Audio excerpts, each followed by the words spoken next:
Bom dia, pessoal. Hoje, dia 28 de abril, a gente vai ter nossa aula de ciência sobre as infecções sexualmente transmissíveis, que são as ISTs. Essas ISTs, elas são causadas principalmente por vírus, bactérias, fungos ou protozoários. De forma geral, são micro-organismos. Alguns deles já habitam o nosso corpo, né? E quando, em algum momento, por algum fator externo, quando aumenta-se essa quantidade, essa proliferação desse micro-organismo vai causar a patogenia, que é a doença. E outros micro-organismos, quando eles entram em contato, não fazem parte do nosso corpo, e quando entram em contato com o nosso corpo, eles acabam causando essa doença. A transmissão ocorre principalmente por meio do contato sexual desprotegido, né? Quando o indivíduo saudável tem relações sexuais com um indivíduo que tem essa infecção, sem o uso de preservativo, seja feminino ou masculino. E aí, quando há esse contato sexual, existe a troca de fluidos corporais e nesse momento a pessoa pode se contaminar. O risco de contaminação é bem maior. Além dessa forma, existe também o contágio de mãe para filho. No momento da gestação, no momento do parto ou até mesmo do aleitamento. Durante a gestação e o parto, existe, né, o bebê ele tem um contato direto com os fluidos corporais da mãe. E aí, nesse momento, ele pode, né, acabar se contaminando, sendo contaminado. É por isso que, durante a gestação, as mulheres, logo no primeiro trimestre, elas têm que fazer uma bateria de exames para ver se elas têm algum tipo de...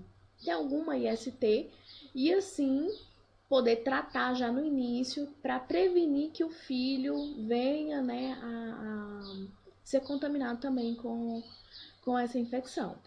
No momento do aleitamento, né, da amamentação, os fluidos corporais que são repassados da mãe para o filho por meio do leite materno, eles vão muito além de apenas os nutrientes necessários para a sobrevivência da criança. Entra aí também uma questão de anticorpos, né? E também desses micro-organismos que estão presentes no corpo da mãe. E aí o bebê pode se contaminar também. Além disso, a transmissão pode ocorrer por meio das mucosas, né? De pele ou de secreções contaminadas.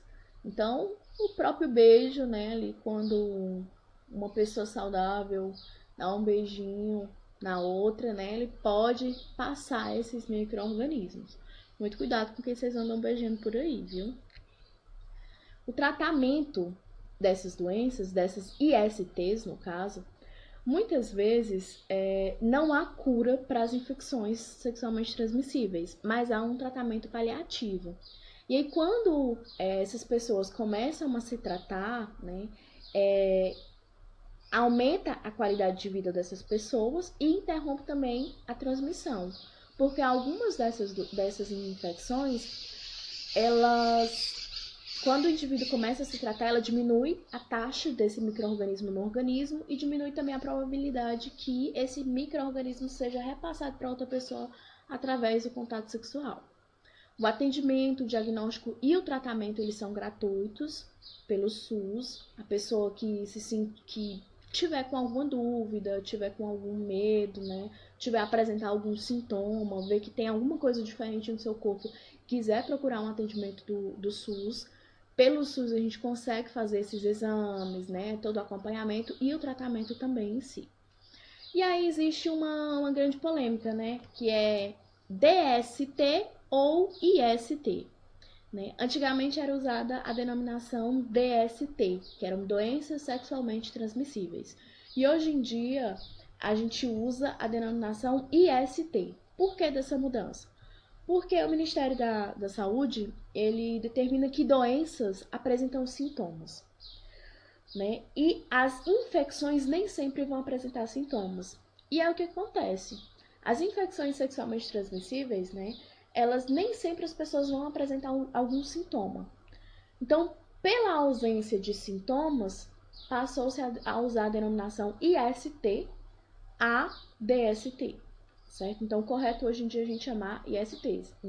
Dando continuidade à nossa aula, pessoal, a gente vai falar agora sobre as 10 ISTs mais comuns existentes. Vocês já fizeram um pequeno trabalhinho sobre elas, uma pesquisa, e agora é o momento da gente compartilhar essas informações que vocês pesquisaram. A primeira IST que a gente vai falar é sobre a AIDS, ou SIDA, né, a Síndrome da Imunodeficiência Adquirida. Ela é causada pelo vírus HIV. Seu principal meio de transmissão, né, é por meio da relação sexual sem o uso de preservativo, mas também pode ocorrer por meio do contato direto com sangue ou fluidos corporais contaminados. O que vai acontecer no nosso organismo, né? Quando o vírus do HIV ele entra em contato com o nosso organismo, ele vai debilitar, destruir o nosso sistema imunológico. Isso pode ocorrer, né, durante anos, até as pessoas apresentarem algum tipo de sintoma. O vírus em si, ele vai apresentar, né, essas hastes, esses conectores, certo? Que eles vão se encaixar perfeitamente na célula T, que é uma das nossas células de defesa. Quando esse vírus ele se encaixa perfeitamente na célula T, ao invés da célula T, que é uma célula de defesa do nosso corpo, ela neutralizar esse vírus, ela destruir esse vírus, o vírus vai conseguir fazer com que essa célula ela sirva como um maquinário para produzir mais vírus HIV para o organismo. Então, o vírus do HIV, ele vai fazer com que vai destruir e debilitar o nosso sistema imunitário, deixando o nosso corpo vulnerável a infecções oportunistas, né? Que são infecções que vão aparecer no nosso corpo e que podem causar, né, um quadro clínico. São infecções simples em alguns casos, que podem causar até a morte, porque o nosso corpo ele vai estar tão debilitado que ele não vai conseguir se recuperar de uma gripe, né? E aí essa gripe ela pode evoluir para um quadro de pneumonia e assim por diante, até levar a pessoa a óbito. A AIDS, ela é detectada por meio de um teste sanguíneo, né? E quando esse diagnóstico ele é feito, ele é acompanhado por um médico, e o médico vai passar alguns antirretrovirais para retardar o progresso da doença e prevenir algumas infecções secundárias. As infecções secundárias são exatamente essas infecções oportunistas que vão, né, debilitar cada vez mais o nosso corpo, o nosso organismo. A sífilis, ela é causada pela bactéria Treponema pallidum. Essa bactéria, quando ela entra em contato com o nosso organismo, ela vai começar a causar úlceras indolores pelo corpo, né? Posteriormente, nos seus próximos estágios, ela vai causar lesões na pele e nas mucosas, né? Como a gente pode ver nessa imagem aqui, inicialmente pode acontecer só como pequenas feridas, né? Pequenas úlceras no corpo, muitas vezes não causam dor nenhuma, mas aí com o passar do tempo, essas úlceras elas podem se tornar maiores, né? E bem maiores, causando mais danos ao corpo, né? O tratamento é feito por meio do uso de penicilina, que é um antibiótico. A transmissão é principalmente sexual e via placentária. A infecção da sífilis, né, ela ocorre em 3 estágios diferentes. O primeiro estágio, ele acontece depois de 3 a 90 dias após, né, o contato com a bactéria. E aí vão aparecer pequenas feridas, né, como essa da imagem, nas partes genitais e na mucosa da boca. Geralmente, nessa fase, nesse primeiro estágio da infecção, as pessoas não procuram um médico. Esse primeiro estágio ele passa meio que despercebido, porque são pequenas úlceras, né, esporádicas. E geralmente elas não apresentam dor. São feridas que não vão ser doloridas, né? E aí as pessoas não procuram um médico. Elas se curam sozinhas depois de 2 ou 3 semanas, essas pequenas úlceras. E aí, depois de 4 a 10 semanas que teve o aparecimento dessas pequenas úlceras nas partes genitais e na boca, aí vai ter o estágio 2, que é quando essas úlceras elas não vão estar restritas apenas às partes genitais e à boca, mas elas vão estar espalhadas por todo o organismo. E aí, quando isso acontece, as pessoas fazem o quê? Elas se assustam, né, inicialmente, e aí procuram um médico. O médico vai diagnosticar, vai constatar que é a sífilis, e ele vai passar, geralmente, o tratamento com a penicilina, que é um antibiótico. A pessoa fica como se fosse curada, né, digamos assim. Em alguns casos, ela entra no estágio 3. Esse estágio 3, ele vai ocorrer de 3 a 15 anos depois da infecção inicial, depois do estágio 1. E aí, o que acontece? No estágio 1, as feridas eram restritas às partes genitais e à boca. No estágio 2, essas feridas elas se espalharam por todo o corpo. E no estágio 3, além de estar por todo o corpo, essas feridas elas vão atacar os órgãos internos. E aí vão causar danos ao fígado, ao coração e ao cérebro.